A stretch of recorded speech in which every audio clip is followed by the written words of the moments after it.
आज के इस वीडियो में क्लास 10th चैप्टर 4 नाखून क्यों बढ़ते हैं इसका ऑब्जेक्टिव क्लियर करने वाले हैं। तो देखिए, आप मेरे चैनल एमबी क्लासेस पर फर्स्ट बार आए हैं तो मेरे चैनल एमबी क्लासेस को सबसे पहले आप सब्सक्राइब कर लीजिए और बेल आइकन को दबा लीजिए, जिससे ऑब्जेक्टिव डाले तो सबसे पहले आप तक पहुंचे। देखिए, इस चैप्टर 4 का फर्स्ट ऑब्जेक्टिव जो है क्या है जी? फर्स्ट ऑब्जेक्टिव है कि नाखून का इतिहास किस पुस्तक में मिलता है। नाखून का इतिहास किस पुस्तक में मिलता है? इसका राइट ऑप्शन हो जाएगा ए, कामसूत्र में। दूसरा नंबर क्वेश्चन है कि हजारी प्रसाद द्विवेदी ने डी.लिट की उपाधि किस विश्वविद्यालय से प्राप्त की? तो हजारी प्रसाद द्विवेदी ने डी.लिट की उपाधि है जो लखनऊ बीवी से प्राप्त की, यानी लखनऊ विश्वविद्यालय से प्राप्त की। इसका राइट ऑप्शन हो जाएगा बी, लखनऊ बीवी। तीसरा नंबर प्रश्न है, देखिए यहाँ पर तीसरा नंबर प्रश्न की ओर चलते हैं। तीसरा नंबर प्रश्न है कि कहानी में चंद्रकार, त्रिकोण, दंतुल, वर्तुलाकार आकृतियों का संबंध मानव के किस अंग से है? समझे ना? तो इसका राइट ऑप्शन हो जाएगा ए, नख से है। चौथा नंबर प्रश्न है कि अलकतक का अर्थ है।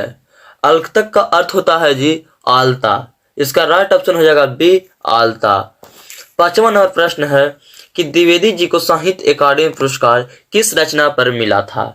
द्विवेदी जी को जो साहित्य अकादमी पुरस्कार मिला था किस रचना पर मिला था जी? तो आलोक पर्व पर मिला था। ऑप्शन बी राइट हो जाएगा। छठा नंबर प्रश्न है कि प्राचीन मानव का प्रमुख अस्त्र शस्त्र था। जो प्राचीन मानव का जो अस्त्र शस्त्र था, हथियार था, वो क्या था जी? तो नाखून था। ऑप्शन बी राइट हो जाएगा। सातवां नंबर प्रश्न है कि नाखून को बढ़ना किसका परिणाम है? नाखूनों का बढ़ना किसका परिणाम है जी? तो इसका राइट ऑप्शन बी हो जाएगा, मनुष्यों की अंध सहजता वृत्ति का। ऑप्शन बी राइट हो जाएगा। आठवां नंबर प्रश्न है कि सब पुराने अच्छे नहीं होते और सब नए खराब नहीं होते, ऐसा किसने कहा? सब पुराने अच्छे नहीं होते और सब नए खराब नहीं होते, ऐसे किसने कहा था बाबू? कालिदास जी ने कहे थे। ऑप्शन बी राइट हो जाएगा। नौवां नंबर प्रश्न है कि नखधर मनुष्य आज किस पर भरोसा कर रहा है? नखधर मनुष्य जो आज किस पर भरोसा कर रहा है जी? एटम बम पर। ऑप्शन सी राइट हो जाएगा। समझे ना?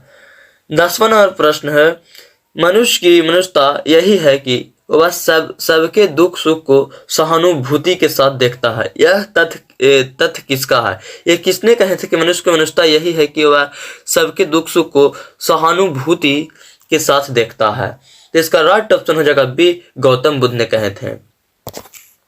11 नंबर प्रश्न है, नाखून क्यों बढ़ते हैं कि निबंधकार कौन है? नाखून कौन बढ़ते हैं कि निबंधकार क्यों बढ़ते हैं कि निबंधकार हैं आचार्य Hazari Prasad Dwivedi. Option D right हो जाएगा। 12 नंबर प्रश्न है, आचार्य हजारी प्रसाद द्विवेदी जी का साहित्य की किस विद्या में लेखक नहीं है? इसका राइट ऑप्शन सी हो जाएगा, कहानी। 13 नंबर प्रश्न है, 13 नंबर हमारा प्रश्न है, कौन सी रचना हजारी प्रसाद द्विवेदी की नहीं है? इसमें से चुनना है कि कौन सी रचना है जो हजारी प्रसाद द्विवेदी की नहीं है। तो देखिए, इसका राइट ऑप्शन जो हो जाएगा, माटी की मूर्ति हजारी प्रसाद द्विवेदी जी की नहीं है, क्योंकि अशोक के फूल लिखे हैं, बाण भट्ट की आत्मकथा लिखे हैं और हिंदी साहित्य की आदिकाल यही लिखे हैं, लेकिन इनकी जो माटी की मूर्ति है जो इनकी नहीं है। ऑप्शन बी राइट हो जाएगा। समझे ना? 14 नंबर प्रश्न है, द्विवेदी जी ने निर्लज अपराधी किसे कहा है? द्विवेदी जी ने निर्लज अपराधी जो कहे हैं, किनको कहे हैं? तो नाखून कहे। Option A. 15 नंबर प्रश्न है, क्या है? कामसूत्र किसकी रचना है? जो कामसूत्र है किसकी रचना है जी? तो वत्स्यायन की है। ऑप्शन सी राइट हो जाएगा। अब देखिए, चलते हैं क्वेश्चन नंबर 16 की ओर। तो क्वेश्चन नंबर मेरा 16 है, शिक्षक। शिक्षक का अर्थ क्या होता है? समझे ना? तो शिक्षक का अर्थ होता है मोम। इसका राइट ऑप्शन हो जाएगा डी, शिक्षक का अर्थ होता है मोम। 17, महाभारत क्या है? महाभारत क्या है जी? पुराण है। ऑप्शन डी राइट हो जाएगा। 18 नंबर प्रश्न है कि हजारी प्रसाद द्विवेदी द्वारा रचित पाठ है। तो हजारी प्रसाद द्विवेदी जी ने क्या लिखे हैं बाबू? नाखून क्यों बढ़ते हैं। ऑप्शन ए राइट हो जाएगा ना? उसी तरह से 19 नंबर प्रश्न है कि ललित निबंध है। तो ललित निबंध क्या है जी? तो ललित निबंध है जो नाखून क्यों बढ़ते हैं, वही ना है।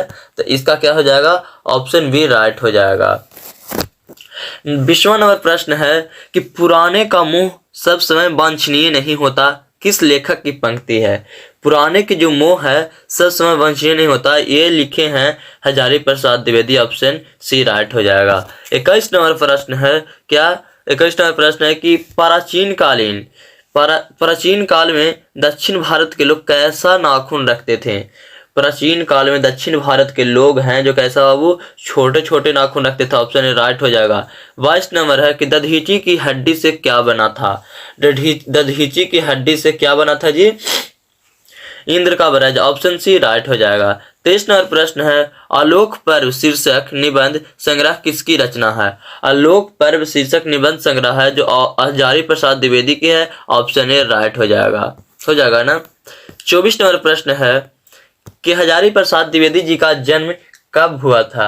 तो हजारी प्रसाद द्विवेदी जी का जन्म जो हुआ था 1907 ईस्वी में हुआ था। ऑप्शन बी राइट हो जाएगा। 25 नंबर प्रश्न है कि हजारी प्रसाद द्विवेदी जी का जन्म कहाँ हुआ था। कब हुआ था जो जान लिए, कहाँ हुआ था वो, बलिया उत्तर प्रदेश में हुआ था। ऑप्शन सी राइट हो जाएगा ना। 26 नंबर प्रश्न है कि कौन मनुष्य का आदर्श नहीं बन सकती। कौन है जो मनुष्य का आदर्श नहीं बन सकती है। तो इसका राइट ऑप्शन हो जाएगा बी, बंदरियां है जो मनुष्य का आदर्श नहीं बन सकती है। 27 नंबर प्रश्न है क्या है जी कि देवताओं का राजा से किन्हें संबोधित किया जाता है। देवताओं का राजा को किन्हें संबोधित किया जाता है। तो इंद्र भगवान को किया जाता है। Option C Indra. 27 नंबर प्रश्न है कि नख यानी नाखून किसका प्रतीक है। तो नाखून है जी पहला ए मानवता का, दूसरा पछता का, सी है ए बी दोनों का, डी है इनमें से कोई नहीं। तो इसका राइट ऑप्शन हो जाएगा बी, पछता का प्रतीक है। 29 नंबर प्रश्न है कि पृथ्वीराज रासो किनका संपादन है। पृथ्वीराज रासो है जो हजारी प्रसाद द्विवेदी जी का संपादन है। ऑप्शन ए राइट हो जाएगा, समझे ना। और क्या जी 30 नंबर प्रश्न है कि हजारी प्रसाद द्विवेदी जी को कब पद्मभूषण की उपाधि से सम्मानित किया गया। हजारी प्रसाद द्विवेदी जी को कब पद्मभूषण की उपाधि से सम्मानित किया गया। इसका राइट ऑप्शन बी हो जाएगा 1957 ईस्वी में, समझे ना। अब चलते हैं क्वेश्चन नंबर 31 की ओर। तो देखिए क्वेश्चन नंबर 31 है जो क्या है कि अशोक के फूल किसकी रचना है। अशोक के जो फूल है जो किनकी रचना है जी, तो हजारी प्रसाद द्विवेदी जी अशोक के फूल लिखे थे ना। ऑप्शन सी राइट हो जाएगा, समझे ना। अब उसी तरह से चलिए कि 32 नंबर मेरा प्रश्न है कि लेखक के अनुसार मनुष्य के नाखून किसके जीवन का प्रतीक है। लेखक के अनुसार, हजारी प्रसाद द्विवेदी जी के अनुसार मनुष्य के नाखून किसके जीवंत प्रतीक है। तो इसका राइट ऑप्शन हो जाएगा सी, क्या जी, पांचवी वृत्ति का, समझे ना। इसका राइट ऑप्शन क्या हो जाएगा सी, पांचवी वृत्ति का, समझे ना। उसी तरह से क्या जी 33 नंबर प्रश्न है कि हजारी प्रसाद द्विवेदी की मृत्यु कब और कहाँ हुई, समझे ना। हम लोग तो कब और कहाँ जन्मे उनको तो बारे में जान ले, लेकिन मृत्यु कहाँ हुई उसके बारे में जानते हैं। तो 33 नंबर के राइट ऑप्शन हो जाएगा ऑप्शन ए, 1979 ईस्वी में दिल्ली में जन्म हुआ था इनका, मृत्यु हुआ था। ऑप्शन ए राइट हो जाएगा। 34 नंबर प्रश्न है कि सहजात वृत्तियां किसे कहते हैं। सहजात वृत्तियां किसे कहते हैं जी, तो ऑप्शन बी राइट हो जाएगा, अनजान स्मृतियों का। ऑप्शन बी राइट हो जाएगा।